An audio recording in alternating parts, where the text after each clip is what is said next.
The woman in the gospel was not only caught in adultery, she was caught in a trap that the enemies of Jesus had set for him. The scribes and the Pharisees certainly knew that it takes two people to commit adultery. They also knew that the law prescribed that both the man and the woman should be stoned. But they weren't interested in a just application of the law of Moses. They wanted to trap Jesus. And they were using this woman and this situation to do that. And it was a very clever trap.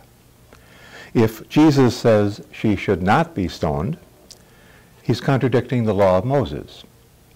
If he says she should be stoned, he's not showing the mercy that was so characteristic of his preaching and his healing ministry. They thought for sure they had him this time. People have speculated for centuries about what Jesus wrote on the ground when he bent down, and we really don't know. But we see the wisdom of his response. Let the one among you who is without sin be the first to throw a stone at her. At least the people in the crowd were honest enough about their own sinfulness not to throw the first stone. And one by one, they walked away. As Jesus stands up and sees that they've all left, he asks the woman, "Has no one condemned you?" "Neither do I condemn you. Go, and from now on, do not sin anymore." It was certainly providential for this woman that Jesus was there. He saved her life, but he also changed her life. I'm sure she was a very different person after she had experienced the mercy and the forgiveness of Jesus. We don't have to depend on Jesus just happening to be there at the right time, as this woman was.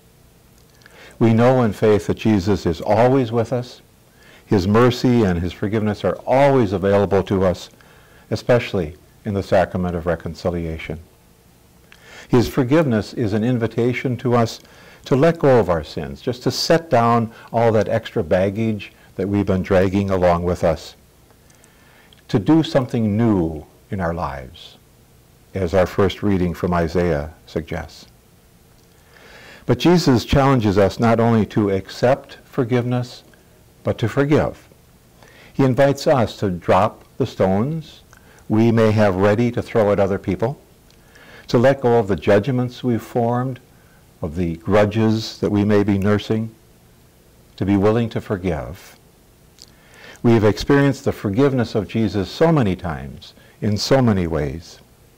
And especially during this year of mercy, we're invited to allow that forgiveness to sink in and touch our hearts.